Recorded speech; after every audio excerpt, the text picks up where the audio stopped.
C'est une époque où je réfléchissais beaucoup au concept de communication qui, pour moi, pouvait être représenté par la métaphore du pont, sans que je sache trop ni comment ni pourquoi. Et un jour, l'image d'une éponge et d'un entonnoir s'est présentée à moi. C'était une époque où je lisais beaucoup, bien sûr, Francis Ponge et mon maître La Fontaine.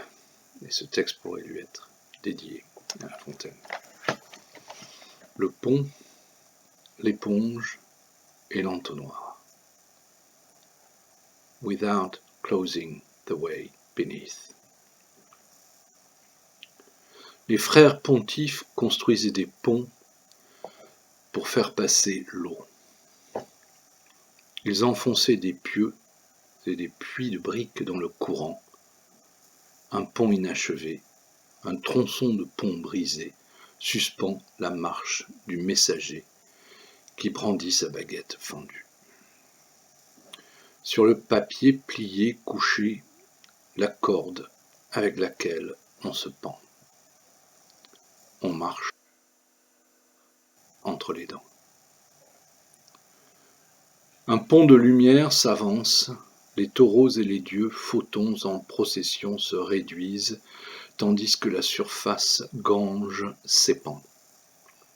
Il flotte une main, une calotte crânienne cramée. Nous ne sommes pas guéables, définitivement, et les pierres se fondent dans le courant.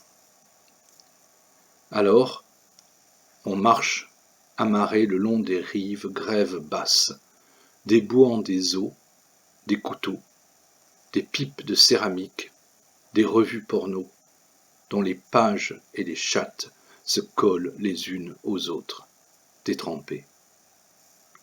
Entre deux ponts, le con, ça rime.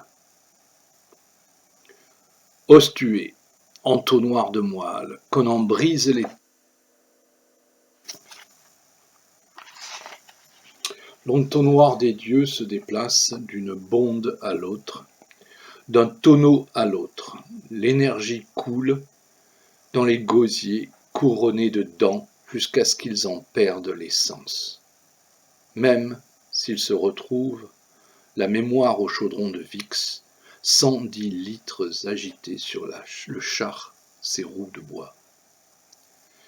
Clapotant silène, et la princesse s'échange des poulets incongrus. Il s'agissait sans doute d'un vaste marché, d'une foire. Le fer, l'ambre, l'étain et les neurones en bondages éperdus. Jusqu'au jour où le tube osseux fut suffisamment évidé, la voie suffisamment dégagée pour que l'on puisse voir la molécule, son usage externe, franchir les frontières cellulaires. Ce n'était qu'une masse noirâtre, spongieuse, un corps caverneux en putréfaction qu'il fallut presser, laver, rincer, baigner dans l'acide, collecte du squelette siliceux, jadis utilisé pour dilater les trajets étroits. La princesse éponge ces mots qui nourrissent goutte à goutte la lutte. Les plongeurs se coltinent au servage des cils flagellés. Voilà mon âne à l'eau jusqu'au col, il se plonge. La masse noyée s'accroît soudain, nourrie par la liqueur salée. L'âme, gorgée du sens mortel, s'en est allée.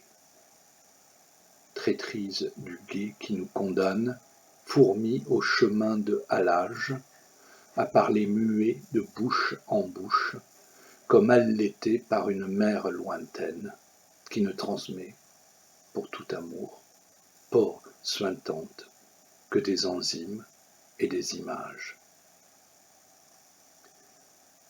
Sur le parapet d'un pont que traverse une foule indifférente, une éponge et un entonnoir attendent la crue qui les emportera.